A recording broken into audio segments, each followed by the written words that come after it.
Good morning friends. जैसा कि मैंने आपको लास्ट फर्स्ट वीडियो में आपको बताया था कि यूपीएससी का जो एग्जामिनेशन है 25 मई को स्टार्ट होने जा रहा है। मैंने पूरा जो लैंग्वेज है उसमें इंग्लिश यूज़ किया था।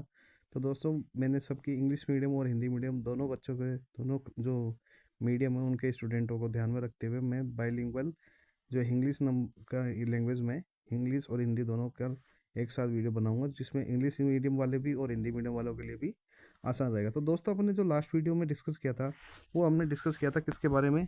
सिलेबस के बारे में। जो सिलेबस आज हम डिस्कस करेंगे वो हम करेंगे ओनली हिस्ट्री। आज हम सब्जेक्ट करेंगे हिस्ट्री। हिस्ट्री में दोस्तों अपने तीन पार्ट होते हैं।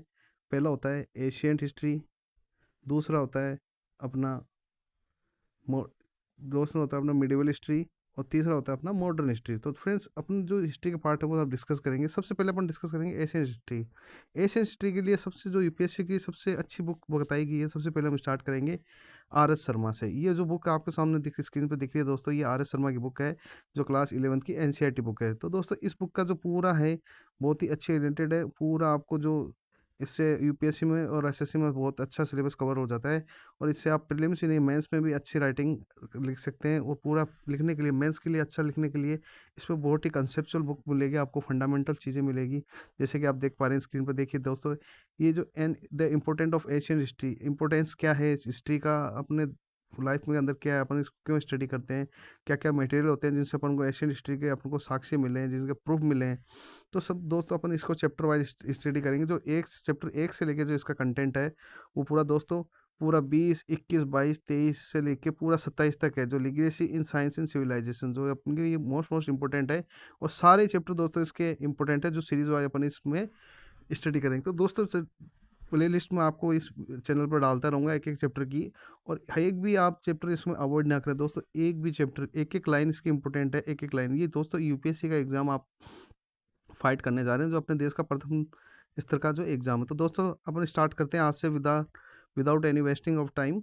So let's go for first chapter, and the first chapter is the importance of ancient history. तो दोस्तों, ये जो इम्पोर्टेंस ऑफ एशियन हिस्ट्री है, ये बताता है, इस चैप्टर का मतलब है कि हमें हिस्ट्री को क्यों ज़रूरत पड़ती है, हिस्ट्री हमें क्यों इससे ज़रूरत पड़ गई, हिस्ट्री को पढ़ने के लिए हमें क्यों ज़रूरत पड़ गई। The study of ancient history, the study of ancient history is important for any reasons. तो सर्वल रीजंस थे। It tells us how when the where people develop, हमने कैसे हमारे जीवन को डेवलप किया, हमारे पूर्वजों ने कैसे क्या किया, कैसे कैसे देश का धीरे धीरे विकास हुआ, हम एक आदि मानव से कैसे सभ्य मानव बने, और सारा जो इसमें जर्नी होती है वो हमें इस हिस्ट्री के माध्यम से पता लगता है। इस बुक से माध्यम से हम पता लगाएंगे। तो हाउ दे स्टार्टेड एग्रीकल्चर। दोस्तों, आपको जैसे कि पता, आपने कभी पढ़ा होगा आज से पहले, और नहीं भी पढ़ा होगा तो वो भी सुन लीजिएगा। अपना जो प्रथम जो व्यवसाय था ह्यूमन का, जो पहले खान पान के लिए क्या था, वो एग्रीकल्चर था। दोस्तों, एग्रीकल्चर से पहले आपको और भी चीज़ आपको सुनने की मिली होगी। एग्रीकल्चर अपने इंडिया का सबसे मोस्ट पार्ट है। क्यों? क्योंकि सबसे पुराना जो अपना जो रहा है व्यवसाय, वो एग्रीकल्चर है। मानव सबसे पहले, इससे पहले अपने जानवर खाता था, जानवर से पहले एग्रीकल्चर। जो मानव ने सभ्य, जो सभ्यता मानव की विकास विकसित हुई, वो सबसे पहले एग्रीकल्चर के व्यवसाय से ही हुई। तो दोस्तों, एग्रीकल्चर सबसे इम्पोर्टेंट पार्ट है। So let's start once again, we come to now how they took to farmer spinning, weaving, metal working and so on. जो आप जानते हो कि farming, spinning, weaving, metal working and so on. How they clear forest, हमें कैसे इसने जंगलों को काटा। पहले जो जंगल इसके लिए इंपॉर्टेंट होते थे, मानव ने उस जंगल को काटना स्टार्ट कर दिया। How they founded village, cities and finally large kingdom, उसने कैसे कैसे छोटे कस्बे बनाए, जंगल। पहले दोस्तों, जैसे कि आज हम देखते हैं कि हमारे किसी की कॉलोनी होती है, किसी का साम्राज्य होता है, किसी का क्या होता है, किसी का घर होता है। पर पहले के ज़माने में दोस्तों, जब आदि मानव था तो ये जंगलों पे इनका अधिकार होता था, है ना। आदिवासियों कबीले होते थे। आपने सुना होगा, जैसे आज तक भी कई पिछड़े हुए जो क्षेत्र हैं वहाँ पे कबीले होते हैं। तो देखा कि जैसे उनके विलेज मिले, गाँव मिले, तो people are not considered civilised unless they know writing. तो कहा जाता है इतिहास में दोस्तों, जब तक इंसान ने लिखना नहीं सीखा था, विदाउट राइटिंग दोस्तों, जब तक विकसित नहीं हुई थी, तब तक मानव क्या था, मानव क्या था, एकदम बिल्कुल इलिटरेट था, जिसको बहुत नॉट सिविलाइजेशन मतलब एक कंसिडर, इसको अपन सिविलाइज लाइफ नहीं बोलते हैं, एक सभ्यता लाइफ, सभ्य लाइफ नहीं जी रहा था मानव, अपना सभ्य जीवन नहीं जी रहा था। तो विदाउट राइटिंग मानव का सभ्य जीवन नहीं था। तो India today are all derived from the ancient script. This is also true of language that we speak today. In the language we use have root in ancient time. ये जो language आप दोस्तों आप देख रहे हो कि कोई ये एक 10 साल 15 साल 20 साल पुरानी ये नहीं है। आज हमारी जो लैंग्वेज है हिंदी लैंग्वेज है ये पहले कहाँ से निकली है, इसकी ओरिएंटेड इसके रूट लैंग्वेज के तो इसका पुराने इतिहास होते हैं। Ancient ancient India history is interesting because why friends, because proof India proved to be the crucible of numerical races। बहुत इंडिया ने जो हिस्ट्री देखी है उसमें बहुत जर्नी है एक तरीके दोस्तों, इसमें पूरे इंडिया की जितना है इसको बहुत छोटी मोटी नहीं थी, इसमें बहुत सभ्यता है। आपने सुना होगा मोसोपोटामिया जो है चाइना वगैरह की है, एशियन एशिया की जो पहली सभ्यता थी, उसके बाद में सिंधु घाटी सभ्यता थी, तो ये हमारे से संबंधित थी दोस्तों। ये भारतवर्ष में अनेकों सभ्यताएं थी। तो इसमें प्री आर्यन मतलब आर्यनों को आने से पहले इंडो आर्यन आर्यन आए, फिर इसके बाद में ग्रीक, फिर साइथन, फिर हुनास, फिर टर्क, ये इंडिया में देयर होम, इन्होंने अपने इंडिया को क्या बनाया, होम बनाया। कोई तो दोस्तों कहते हैं मुगलों ने होम बनाया, मुगलों ने होम बनाया, मुगल होम नहीं बनाते थे दोस्तों। ये मुगल क्या करते थे, मुगल आते थे और फिर चल जाते थे, और ये अपने क्या करते थे, अपने वजीर अपने गुलामों को यहाँ पे मुसलमानों को छोड़ते थे। लेकिन आर्यन जो आए, आर्यन कहाँ से आए, कहाँ से आए थे दोस्तों, ये अपने आर्यन आए थे उत्तर और पश्चिम से, सॉरी उत्तरी पूर्वी से आए, पूर्वोत्तर से अपने आर्यन आए थे, अफगान से होते हुए आते थे, और ये अपने क्या करते थे, अपने देश अपनी सभ्यता को यहाँ पर आर्यन को जो जाता है पूरे भारतवर्ष को सभ्य बनाने के लिए आर्यन का श्रेय जाता है, क्योंकि सबसे पहले इन्होंने आर्य आए थे। मेड इंडिया देयर होम, सबसे पहले उन्होंने होम बनाया।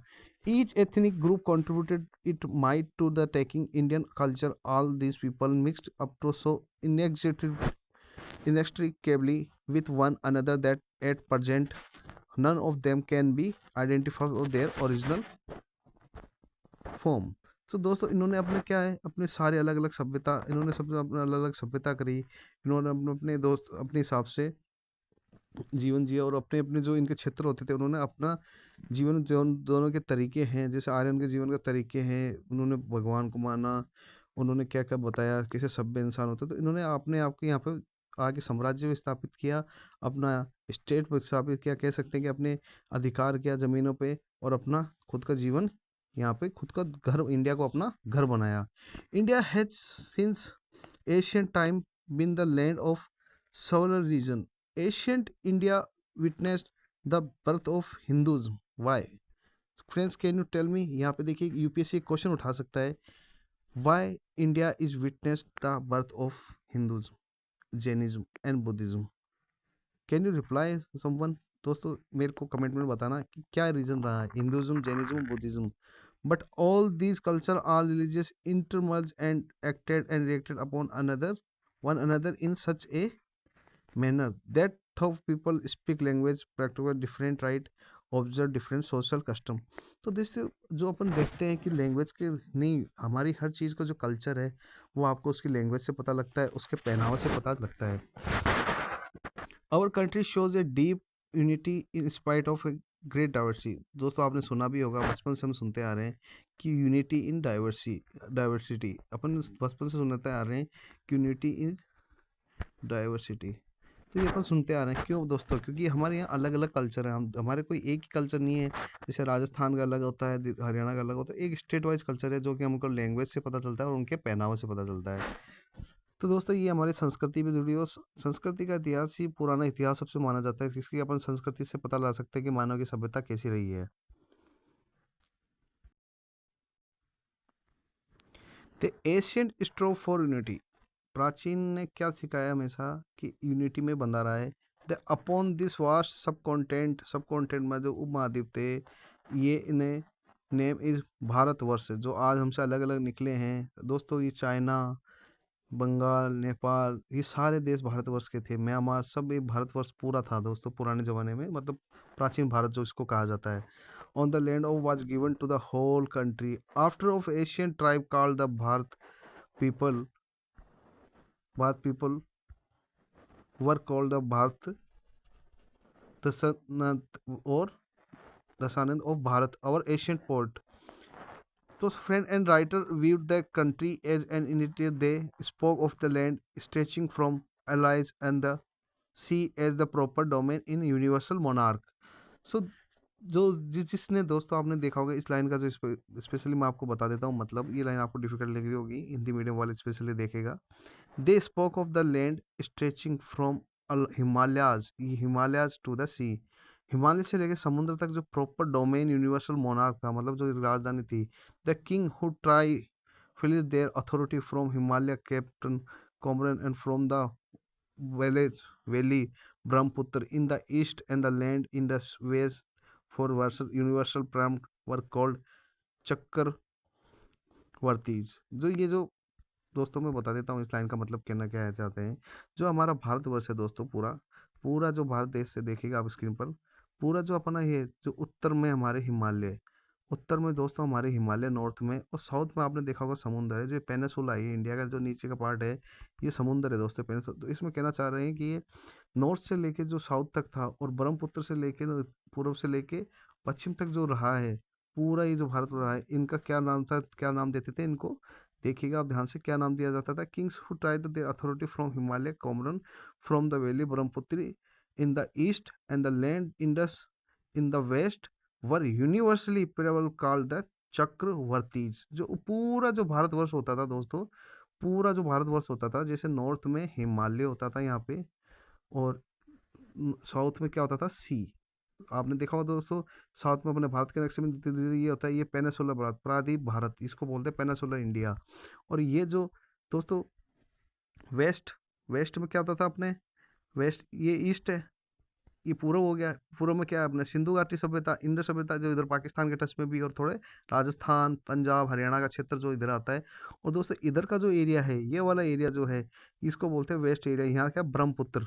तो इसके बारे में बताया कि जो पूरा भारतवर्ष का था ना, जो जिसका राज होता था पूरे भारत में, नॉर्थ से लेके साउथ तक, नॉर्थ साउथ ईस्ट और वेस्ट, सॉरी ईस्ट और वेस्ट में जो इनका पूरा जो राज होता था पूरे भारत का, उसको बोलते थे चक्रवर्ती सम्राट।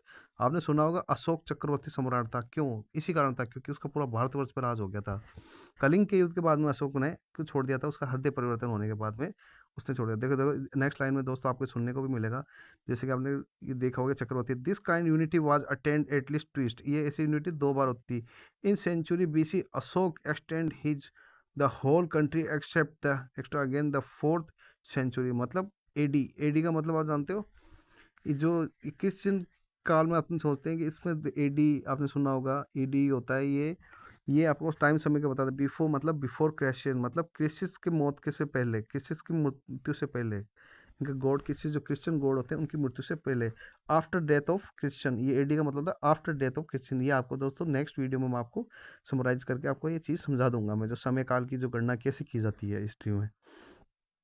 Some carried victorious arm from the borders of the Tamil land. Tamil land का मतलब ये जो पेनिसुला इंडिया है, इसका तमिल लैंड के जो बॉर्डर थी, तमिल लैंड के उत्तर, इन ये कौन कौन से, ये जो साउथ में वो जो डेनेस्टी हुई है, मतलब वंश हुए हैं, साउथ के वंशज के बारे में ये बता रहे हैं यहाँ पे।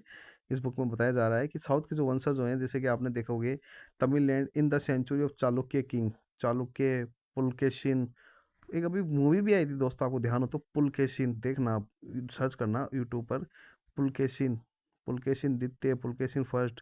ये अभी मूवी भी आई है, उसमें आपको देखने सुनने का, ये पांडव और चालुक्य के बीच में, चोल चालुक्य पांडवा के बीच में ये पूरा इनको, ये जो तमिलनाडु की जो लैंड है, जो साउथ डेनेस्टी है, दक्षिण भारत की जो वंश रहे हैं, उनके ये मुख्य वंशज हैं, Chalukya, Pala, Harshavardhana, who is called the whole North India.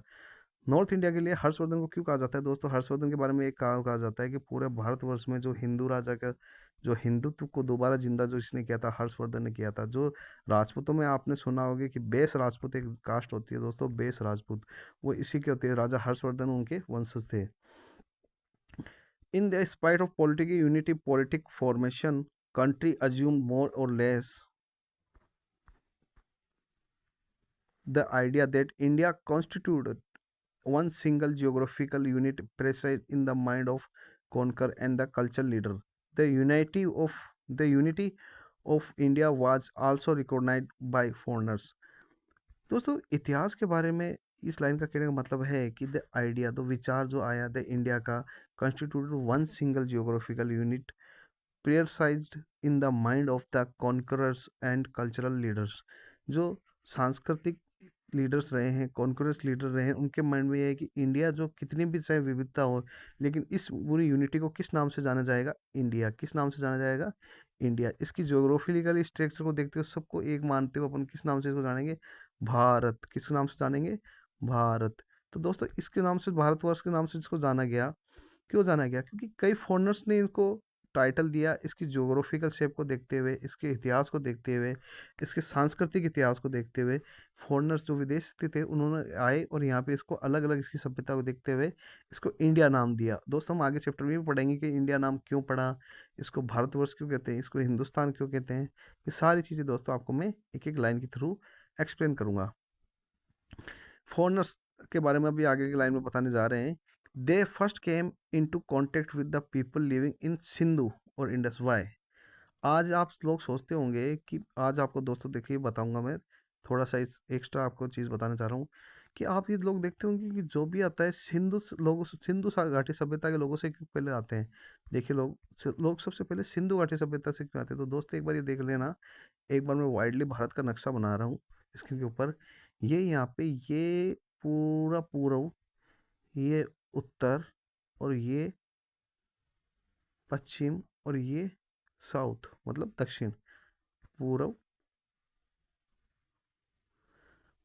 Sorry, उत्तर, पूर्व, पश्चिम और दक्षिण, ये भारतवर्ष है। जो भी आते थे वो यहाँ से क्यों आते थे दोस्तों? इसका मेरे को आपको बताऊंगा, या आप मेरे को कमेंट में बताएगा कि जो भी आते थे वो यहाँ से क्यों आते थे? सिंधु घाटी सभ्यता से पहले क्यों आते थे? यहाँ पे आते पहले सिंधु घाटी सभ्यता से उनका क्यों सामना होता था? कि कोई यहाँ से क्यों नहीं आता था? ये फॉरेनर्स यहाँ से क्यों नहीं आते थे? इधर से क्यों नहीं आते थे? इधर से क्यों नहीं आते थे? इसका उत्तर मुझे दोस्तों आप कमेंट में बताइएगा, मैं आपको इसके बारे में कल बताऊंगा फिर। They first came into the contact with the people living on the Indus, Indus, and so they name whole country after this river. After this river, the word Hindu, Hind is derived.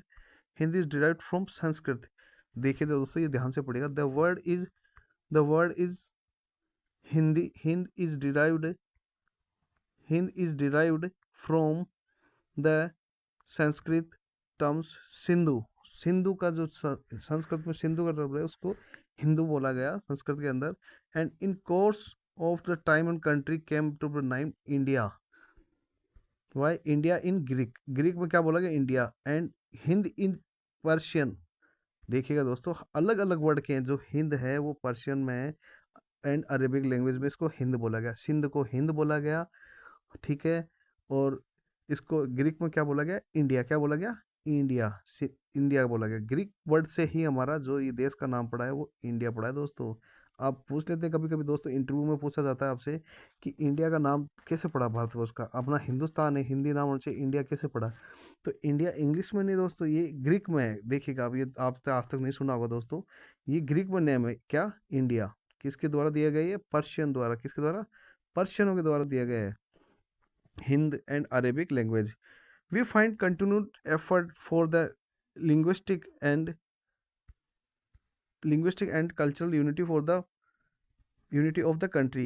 In the 3rd century, मतलब तीसरी शताब्दी, प्राकृतिक served as lingua franca of the country.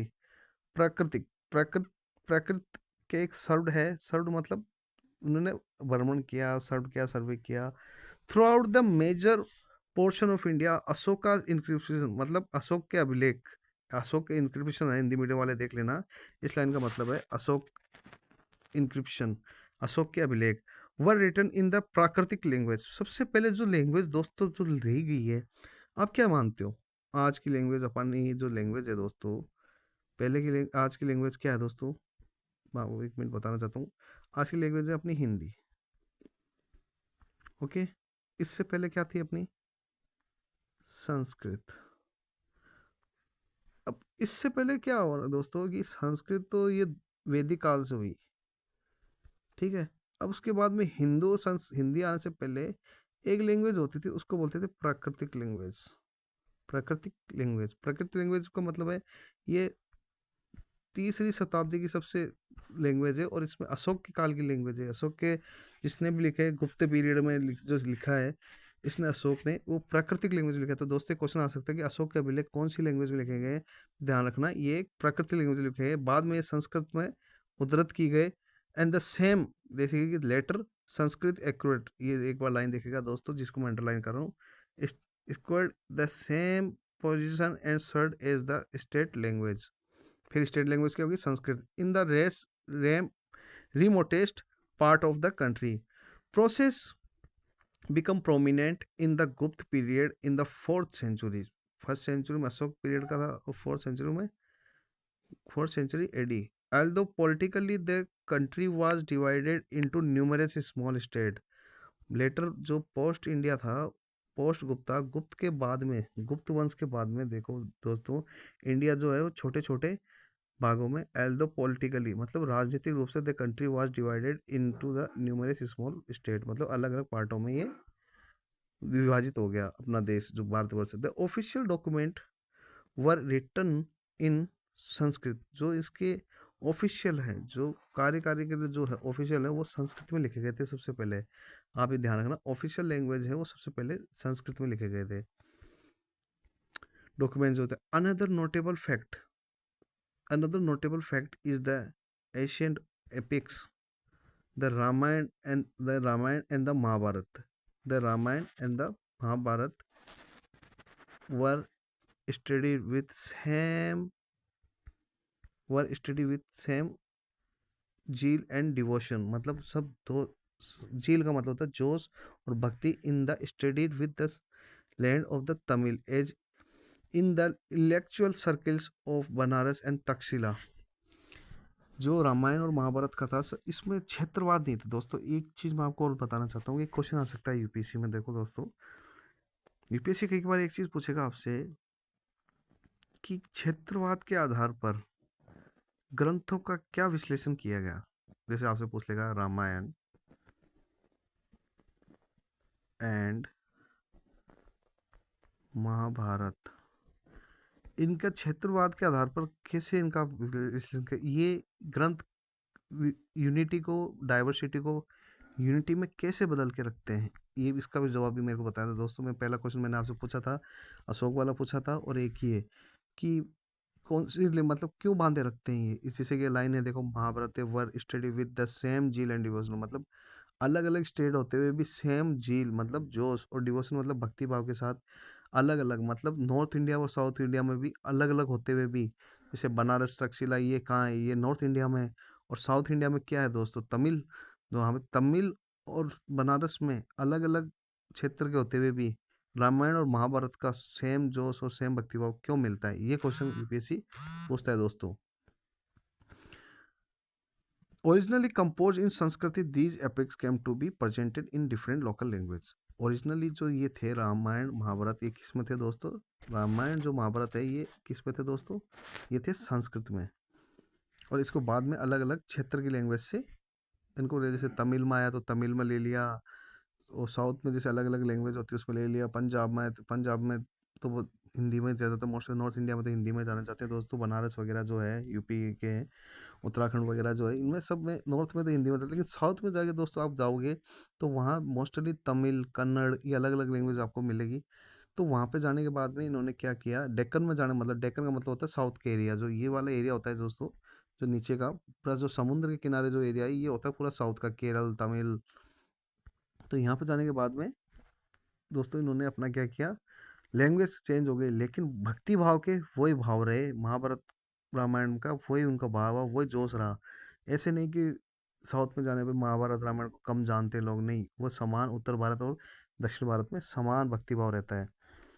Hinduism को दर्शाने के लिए ये एक परफेक्ट आपको एपिक माना जाता है, ग्रंथ है।